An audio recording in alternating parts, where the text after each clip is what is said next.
Hi, Hey. welcome to this episode where we'll be discussing things that you might want to know when you visit Bulgaria. First up, bringing presents, or as I say, not going empty-handed when you visit somebody's house. Yep, so I'd never do that. Which is very cringeworthy because in Bulgaria it's like an unwritten rule and it's really not a good thing. Nobody is expecting you to bring something, but even if it's like a box of chocolates or a bottle of wine or whatever you can afford, it would be nice when you go and visit somebody to bring something with you. That's a very good tip, yes. Okay, so in Bulgaria at the moment, card payments I don't think are as popular as in the UK. When you go to small shops or buy tickets for public transport, whatever it is. So what I would advise anyone going to Bulgaria is really having a little bit of cash. Yep, I learned that the hard way as well. Were you stranded somewhere? No, yeah. They take cards in most places, like big places like McDonald's, mainstream places. But in the smaller local shops, sometimes they don't always take cards, so it is good to take a little bit of cash. And also at this stage, Bulgaria they haven't adopted the euro yet, although it's going to be soon or something. I'm sure I read something somewhere. Yeah, it's supposed to be, but that's been said for years now. So there is some negotiations with the EU going on, but at the moment the main currency in Bulgaria is called lev. Lev. So how much change do you suggest taking? Oh, I thought you were going to ask me about the currency. I was like, I don't know, it's something like, yeah. Anyway, how much currency? The currency is the currency. The currency, yeah, the currency. So, what? So, Okay. mixed up what I'm going to say. Bless her. So, I think you're going to say the currency is lev, right? the currency is lev, Right. and it's roughly 2 pounds. 1 second, let me do it. 1 pound is 2 lev 20, Is that right? roughly. Alexa, how many Bulgarian lev is 1 pound? Alexa, Echo, how many Bulgarian lev is 1 pound? 1 pound is about 2.18 Bulgarian leva.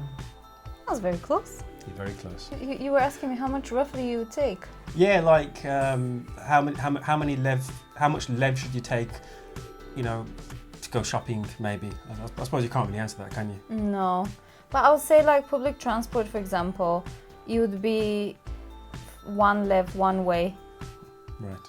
So now when you know how much 1 lev is, it's pretty cheap. It's generally much cheaper than the UK. So is that 1 lev one way, no matter how long you're going to be staying on the Yeah, that doesn't tram matter.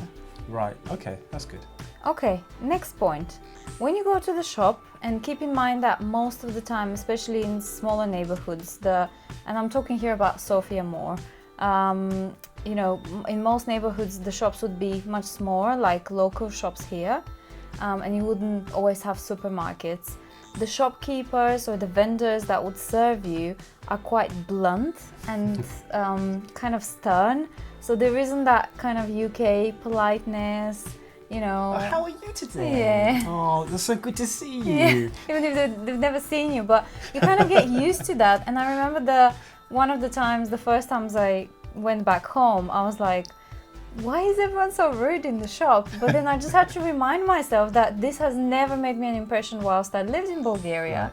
So it's not them being rude at all, it's just how the culture is. I think it's an Eastern European thing. Would you agree with that? It's more of a Western European thing to be overly nice with pleasantries, even when you don't care how somebody is. Yeah. You ask how are you, how are you doing, but most of the time they're not really interested in finding out how you are, how you're doing. Yeah. So I actually quite like the Bulgarian or the Eastern European way because it's straight to the point. No fakeness. No fakeness. Here's your goods. Thank you, please. Well, one thing I did notice when I was driving over there, people didn't really say thank you much when you let them out. When you're driving, are you letting someone pass? Oh, whatnot? yeah. Well, I don't drive. I can't comment on that. But I think driving especially in the capital, can be challenging. Yeah.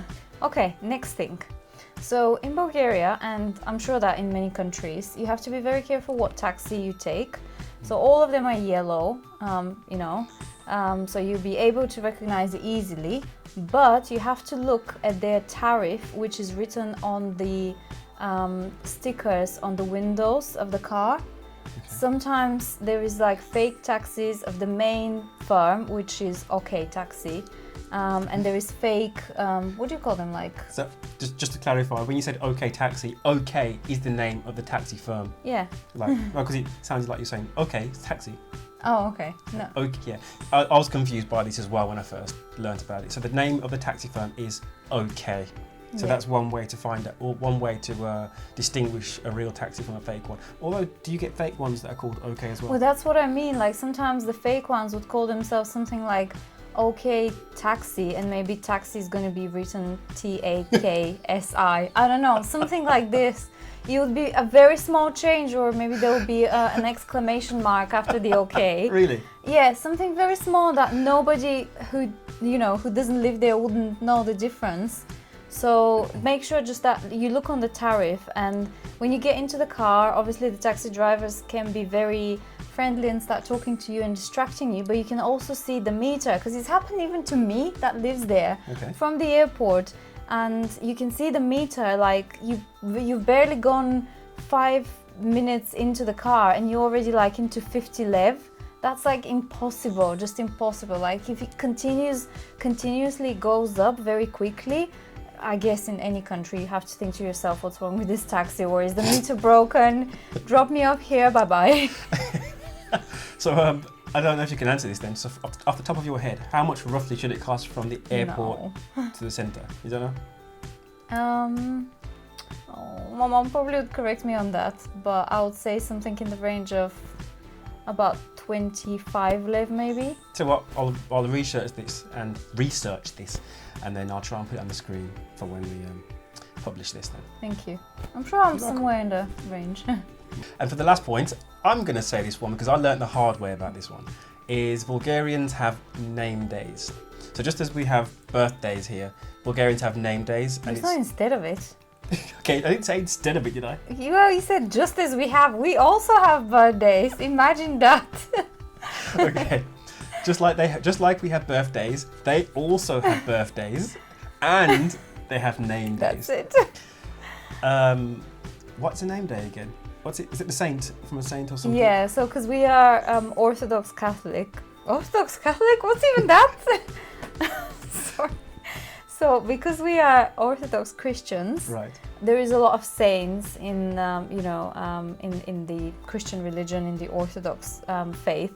So people who are named after those saints, you celebrate their name day on the day that it's the saint day. So for example, here you have bank holiday.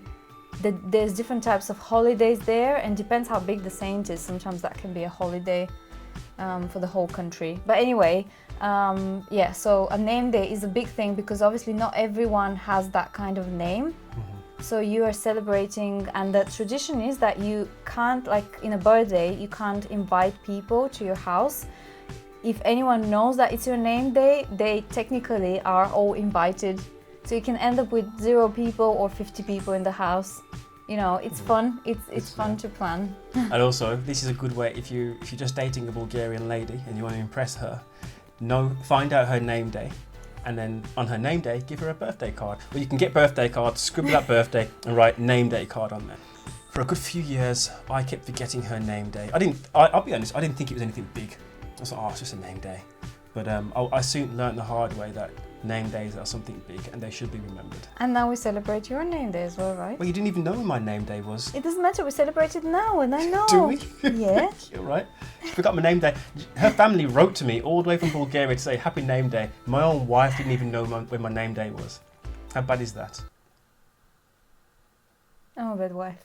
I know your name day. It's 25th of December. 24th of December. Not everyone should know my name day. Why?